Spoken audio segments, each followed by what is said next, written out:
పురుషోత్తం రెడ్డి గారు, ఈరోజు జరిగే ఈ స్థానిక ఎన్నికల ఉప ఎన్నికల్లో వైఎస్ఆర్సీపీ సాధించినటువంటి విజయం ఇదంతా చూస్తూ ఉంటే సార్, పార్టీలో ఈ 9 నెలల్లో కొంత అంటే అసంతృప్తో ఒక రకంగా ఓటమి నుంచి ఉన్నటువంటి ఇదంతా కూడా బయటపడ్డట్టు అవుతుందా? కొంత జోష్ వచ్చినట్టేనా పార్టీకి? ఈశ్వర్ గారు, అందరికీ నమస్కారం. బేసిక్గా నాకు ఒక 3 పాయింట్స్ గుర్తొస్తాయి. ఒకటి, ఒక సాధారణ ఫలితంగా చూడాల్సిన ఎన్నికల్ని ఒక అసాధారణ ఫలితంగా ఎందుకు మారింది? ఈరోజు వైఎస్ఆర్ కాంగ్రెస్ పార్టీ నాయకులు మొన్న డిప్యూటీ మేయర్, వైస్ చైర్మన్ ఎన్నికల్లో అంత నిర్లిప్తం కాదు కానీ కొంత భయపడ్డారా, లేకపోతే మౌనంగా ఉన్నారు, ఉండి దగ్గర నుంచి ఒక్కసారిగా ఫెరోషియస్ గా ఎందుకు మారిపోయినారు? 3, దీని నుంచి వైసీపీ కానీ రాజకీయ పార్టీలు నేర్చుకోవాల్సిందండి. మొట్టమొదటి అంశం, ఎంపీటీసీలు, జెడ్పీటీసీలు, వార్డు మెంబర్లు, కార్పొరేటర్లు పార్టీ సింబల్ తో గెలుస్తారు. అవును. ఈరోజు సంపూర్ణమైన మెజారిటీ వైఎస్ఆర్ కాంగ్రెస్ పార్టీకి ఉన్నప్పుడు ఇంకొన్నది నాకు తెలిసి ఎంపీటీసీలకి, ఈ పంచాయతీ, ఈ మండల పరిషత్తులకు ఉన్నది 10 నెలల కాలం, కార్పొరేషన్లకి చైర్మన్ కు 1 year కాలం. కాబట్టి వాళ్ళు గెలిచిన వాళ్ళని వాళ్ళ పార్టీ వరకు పరిమితం చేసునుంటే ఇది ఒక సాధారణ విజయంగా ఉండేది.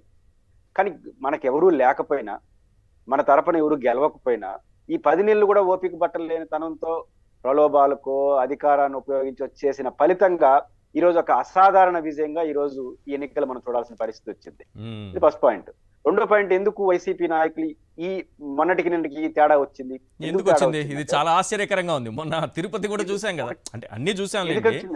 చాలా ఒక రకమైన భయం కూడా కనిపించింది వాళ్ళలో. ఆ విధంగా దౌర్జన్యాలు, దాడులు కనిపించాయి కదా, ఉన్నాయి. ఇంకా మనం ఏం చేయలేము, ఒక నిర్లిప్తత కూడా వచ్చేసింది.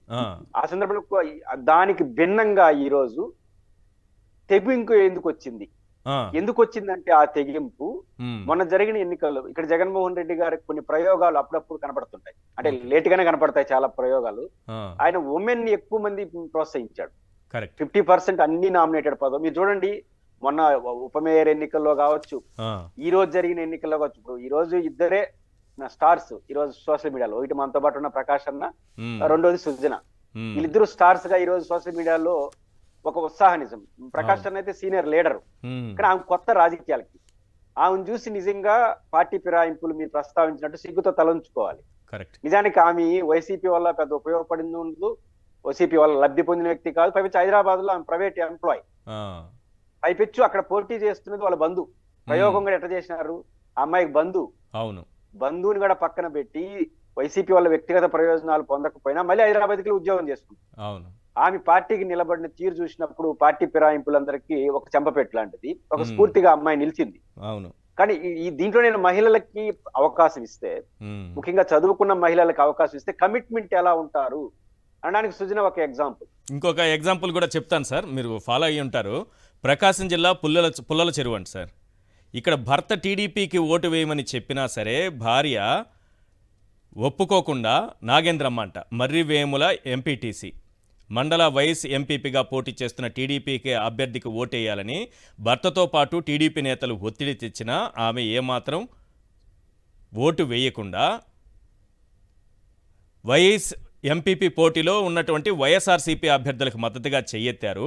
ఆ తర్వాత తన భర్తతో మాట పడాల్సి వస్తుందని అట్నుంచి అటే అమ్మగారింటికి వెళ్ళిపోయిందంట, పుట్టింటికి. మహిళలు చాలా బాగా చెప్పారు, వాళ్ళు ఒకసారి కమిట్ అయితే వాళ్ళ మాట వాళ్ళే వినరు. ఇప్పుడు తిరుపతిలో 47 మంది కార్పొరేట్లో 46 మంది వైసీపీ వాళ్ళు, ఒక్కరే తెలుగుదేశం, ఆయన డిప్యూటీ మేయర్ అయిపోయినాడు. పాయింట్ ఏంటంటే ఈ 46 మంది వైసీపీలో 90% వైసీపీతో నిలబడింది మహిళలు. ఫిరాయింపు చేసిన 90% మగవాళ్ళు. సమస్య ఏంటంటే మహిళలకు అవకాశం ఇస్తే, అందులో చదువుకున్న మహిళలకు అవకాశం ఇస్తే ఎంత కమిట్మెంట్ గా ఉంటారు. వాళ్ళని చూసి చాలా మంది ఇప్పుడు మగవాళ్ళు బాధపడుతున్నారు, మనం కూడా వెళ్తే లేకపోతే సొసైటీ ముందు అబాస్ పాలవుతా నిలబడ్డారు. రెండోది, ఇంకోటి, ఈ మధ్య కాలంలో అరెస్టులు కూడా ఈశ్వర్ గారు ఒకసారి జరిగిన తర్వాత ఏమవుతుంది, కొంత ఫస్ట్ తటపటాయిస్తారు, ఎందుకు లేని భయపడతారు, ఇంకా నీది మీదకి వస్తే ఏం చేస్తారు, కానీలో ఇంతకేం వస్తుంది తెగబడ్డారు. ఇప్పుడు జరిగింది అదే. మీదకు మీరు ప్రశాంతంగా మీ పని మీరు చేసుకుంటా ఉంటే, ఇప్పుడు 10 నెలల పాటు పంచాయతీలు ఉన్నాయి ఈశ్వర్ గారు, తర్వాత 1 year పాటు మున్సిపాలిటీ. అధికారులు ఎవరైనా వీళ్ళ మాట వింటారా? వైసీపీ ఎంపీపీల మాట వినరు, మీ మాట వింటారు. అట్లా వదిలేస్తుంటే మనకెందుకులే ఇంకా 4 ఏళ్ళు ఉందని మౌనంగా ఇంట్లో ఉండేవాళ్ళు ఇట్లాంటి వాళ్ళు. వాళ్ళని ఎంటాడి కేసులు పెడతాం, బెదిరించి టీవీలో డిబేట్లు పెట్టి ఈ రోజు అరెస్టు రేపు అరెస్ట్ ఇంతకు మించి ఏమవుతుంది కానీ లేని తిరగబడ్డారు. ఎస్ కాబట్టి ఈ రకమైన పరిస్థితి వచ్చింది. 3వ పాయింట్ వైసీపీ కూడా నేర్చుకోవాల్సింది. ఈరోజు సృజనా గారు లాంటి వాళ్ళు దృష్టిలో పెట్టుకొని వైసీపీకి ఒక అండ ఉంటే, ఇప్పుడు ప్రకాష్ అన్న ఆ రోజు ఫెరోసెస్ ఈ రోజు వెళ్ళారు, మొత్తం నిలబడ్డారుగా. ఇంత ఇప్పుడు ప్రకాష్ అన్న మొత్తం విషయాలు చెప్పాడు, ఏ రకమైన ప్రెజర్ పెట్టారని. కానీ ప్రకాష్ అన్న అక్కడ నిలబడడంతో మొత్తం నిలబడిపోయారు. కరెక్ట్, ఇప్పుడు అదే చెప్తున్నారు, గట్టిగా మాట్లాడేటప్పటికి అందరూ వచ్చేసారు, వచ్చేసారు. కాబట్టి ఇప్పుడు వైసీపీ కార్యకర్తలకు కావాల్సింది లీడర్ల యొక్క ముందంజు. వాళ్ళ మీద ఉండండి, మీ వెనకాల. ఇప్పుడు వైసీపీని కాపాడేది కార్యకర్త చివరకు, కేడరే. వాళ్ళు భయపడట్లేదు. లీడర్లన్న అప్పుడప్పుడు భయపడిపోయి పక్క పార్టీలు చూస్తున్నారు కానీ కేడర్ ఎక్కడ భయపడట్లా. కాబట్టి ఇప్పుడు వైసీపీ నేర్చుకోవాల్సింది సృజన లాంటి వాళ్ళని ముందు పెట్టాలి. ఫెరోసెస్ గా లీడర్లుగా ఉండే వాళ్ళని ముందు పెడితే ఎంటైర్ పార్టీ కేడర్ భయపడదు, మీతో నిలబడుతుంది. కాబట్టి పార్టీతో ఎవరైతే అందరు కూడా మీరు ప్రారంభంలో చెప్పారు కదా, సృజన అన్ని పార్టీలకు ఒక ఎగ్జాంపుల్. కరెక్ట్. అంటే మనం గెలిచిన పార్టీకే మనం ఉండాలి, నాట్ ఓన్లీ వైసీపీ, తెలుగుదేశం అయినా ఇంకో పార్టీ అయినా గెలిచిన పార్టీకి ఉండాలి అనే ఒక స్ఫూర్తిని అమ్మాయి ఇచ్చింది. ఖచ్చితంగా అట్లాంటి అమ్మాయిలకి, అట్లాంటి లీడర్లకి ప్రకాశం లాంటి వాళ్ళు ముందుంటే ఎంతగానో తెగిస్తారు అనడానికి 2 ఎగ్జాంపుల్. ఈ 2 ఎగ్జాంపుల్ పార్టీ ఎంత త్వరగా గుర్తించి ఈ మోడల్లో పార్టీ నడపగలిగితే ఖచ్చితంగా ప్రతిపక్షం బలంగా ఉంటుంది. తెలుగుదేశం పార్టీ కూడా నేర్చుకోవాల్సింది ఇంకొక ప్రయోగం జరగబోతుంది ఈశ్వర్ గారు. ఇంకా ఇప్పుడు ఆల్రెడీ విశాఖపట్నం స్టార్ట్ అయిందిగా అవిశ్వాసం. తిరుపతి అంటే మున్సిపాలిటీలో మళ్ళీ పెడతారా, దీని అనుభవంగా తీసుకొని వాళ్ళు ఎన్నుకున్నారు, వాళ్ళు వదిలేస్తారు. ఇప్పుడు విశాఖపట్నం కూడా నిన్నటి వరకు అయిపోయింది అనుకున్నారు, ఈ రోజు జరిగిన ఘటనతో మళ్ళీ వాళ్ళు యాక్టివ్ అయిపోయారు కార్పొరేటర్. అంటే ఒత్తిడి పెరిగేసరికి, ప్రెజర్ పెరిగేసరికి భయపడరు, ఆ దశ దాటిన తర్వాత తిరగబడతారు. అది ఈ రోజు జరిగింది. ఇంకైనా వదిలేస్తే ఎవరు పార్టీ వాళ్ళు వదిలేస్తే 1 year తర్వాత ప్రశాంతంగా ఎన్నికలు పెట్టుకోండి, మీకు అడ్వాంటేజ్ ఉంటుంది, ఇంకా 3 ఏళ్ళు అధికారులు ఉంటారు, మీరు గెలవండి. ఆ మార్గాన్ని మిన్నగా పోతే రేపు అంతకు మించిన ఫలితాలు మేయర్ ఎన్నికలు కూడా వస్తాయి. అది వాళ్ళు వ్యక్తుల ప్రయోజనాల కోసం మీ పార్టీని పనంగా పెట్టాలి.